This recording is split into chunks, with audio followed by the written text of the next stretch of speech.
ಕಲಿಯುವುದು ಧರ್ಮ, ಕಲಿಸುವುದು ಪರಧರ್ಮ, ಕಲಿಸುವುದೇ ನಿಜವಾದ ಆದರ್ಶ ಜೀವನ. ಈ ಅಡಿಯಲ್ಲಿ ಗ್ರಾಮೀಣ ವಿದ್ಯಾರ್ಥಿಗಳಿಗೆ ಜಾಗತಿಕ ಮಟ್ಟದ ಶಿಕ್ಷಣ ತಲುಪಿಸುವ ವಿಶ್ವಗ್ರಾಮ ಸಂಸ್ಥೆಯ ಶೀರ್ಷಿಕೆ ಅಡಿಯಲ್ಲಿ ನಮ್ಮ ಗ್ರಾಮದಲ್ಲಿ ಸ್ಥಾಪನೆ ಆಗುತ್ತಿರುವ ಸಮಾರಂಭಕ್ಕೆ ಶುಭ ಕೋರುತ್ತಾ ಮೊದಲಿಗೆ ಪ್ರಾರ್ಥನೆ ಪವಿತ್ರ. ಪ್ರಚಂಡ ಮಹಾಕಾಯ ಸೂರ್ಯಕೋಟಿ ಸಮಗ್ರಮ ನಿರ್ವಿಘ್ನ ಸರ್ವಕಾರ್ಯೇಷು ಕಮಲದ ಮೊಗಲೋಳೆ ಕಮಲದ ಕಣ್ಣೋಳೆ ಕಮಲವ ಕೈಯಲ್ಲಿ ಹಿಡಿದೋಳೆ ಶ್ರೀದೇವಿ ಬಾಮ ಧನಲಕ್ಷ್ಮಿ ಬಾಮ ಮನೆಯನ್ನು ಬೆಳಕಾಗಿ ಮಾಡು. ಪ್ರಾರ್ಥನೆ ಮಾಡಿದ ಪವಿತ್ರ ಅವರಿಗೆ ಧನ್ಯವಾದಗಳು.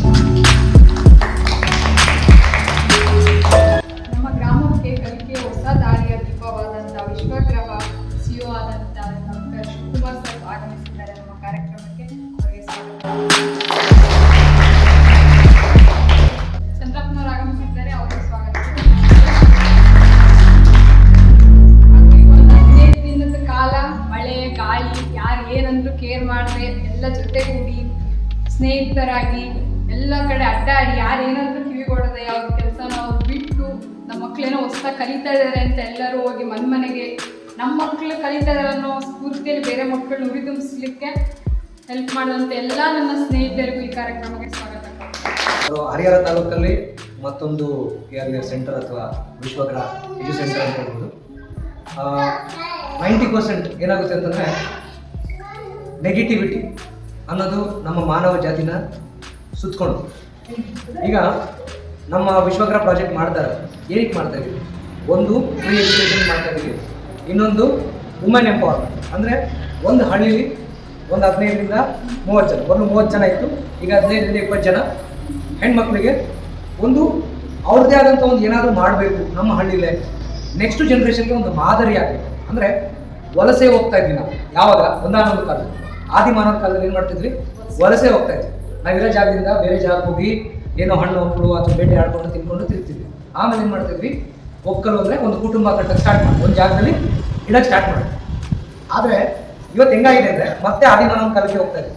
ಒಂದು ಹಳ್ಳಿಲಿ ಹೋಗ್ತಾರೆ, ಏನೋ ಒಂಚೂರು ಕಲಿತಾರೆ, ಕಲಿತವ್ರು ವಲಸೆ ಹೋಗ್ತಾರೆ, ಕಲಿದವರು ಅಲ್ಲೇ ಇರ್ತಾರೆ. ಎಡಿಂಗ್ ಮೇಲೆ. ಸೊ ಆ್ಯಕ್ಚುಲಿ ಹಳ್ಳಿಲಿರೋರು ಹಳ್ಳಿಲಿ ಇದ್ರೇ ಚೆಂದ, ವಲಸೆ ಹೋಗ್ಬಾರ್ದು. ಈಗ ಮೇಯ್ನ್ ನಾನು ಮಾತಾಡ್ತಾ ವಿಷಯ ಏನಂತಂದರೆ, ನಮ್ಮ ಪ್ರಾಜೆಕ್ಟ್ ಮಾಡುವಾಗ ಯಾರೆಲ್ಲ ಹೆಣ್ಮಕ್ಳು ವಿಡಿಯೋ ನೋಡ್ತಾ ಇರೋರಿಗೆ ದಯವಿಟ್ಟು ನೀವು ಪೇರೆಂಟ್ಸ್ ಆಗಿದ್ದರೆ, ನಿಮ್ಮ ಮನೇಲಿ ಕಲಿಯೋ ಮಕ್ಕಳಿದ್ರೆ ಈ ಮೆಸೇಜ್ ಸ್ವಲ್ಪ ಕ್ಲೀನಾಗಿ ಇನ್ನೊಂದ್ಸರಿ ತೊಗೊಳ್ಳಿ. ಒಂದು ಸ್ಕಿಲ್ ಇಂಡಿಯಾ ಪ್ರೋಗ್ರಾಮ್ ಅಂತ ಮಾಡ್ತಾಯಿದ್ರು. ಸ್ಕಿಲ್ ಇಂಡಿಯಾ ಪ್ರೋಗ್ರಾಮಲ್ಲಿ ಟೈಲರಿಂಗ್ ಕ್ಲಾಸಸ್ ಇಟ್ಕೊಡ್ತಾಯಿದ್ರು, ಕಂಪ್ಯೂಟರ್ ಕ್ಲಾಸ್ ಇಟ್ಕೊಡ್ತಾಯಿದ್ರು. ಹಳ್ಳಿಗಳಿಗೆ ಇವತ್ತು ಯಾವುದಾದ್ರೂ NGO ಆಗಲಿ ಯಾವುದಾದ್ರೂ ಆಗಲಿ ಒಂದು ಸ್ಕಿಲ್ ಇಂಡಿಯಾ ಪ್ರೋಗ್ರಾಮ್ ಮಾಡ್ತೀವಿ ಅಂದರೆ ಅಲ್ಲಿಗೆ ನಿಂತಿದೆ. ಯಾವುದರಲ್ಲಿ? ಟೈಲರಿಂಗ್ ಮೆಷಿನ್ ಕೊಡೋದು, ಟೈಲರಿಂಗ್ ಹೇಳ್ಕೊಡೋದು. ಆದರೆ ದಿನ ಹೋಗ್ತಾ ಹೋಗ್ತಾ ರೆಡಿಮೇಡ್ ಡ್ರೆಸ್ ಹಾಕೋದು ಜಾಸ್ತಿ ಆಗಿದೆ. ಈಗ ಟೈಲರ್ಗಳಿಗೆ ಕೆಲಸ ಕಮ್ಮಿ.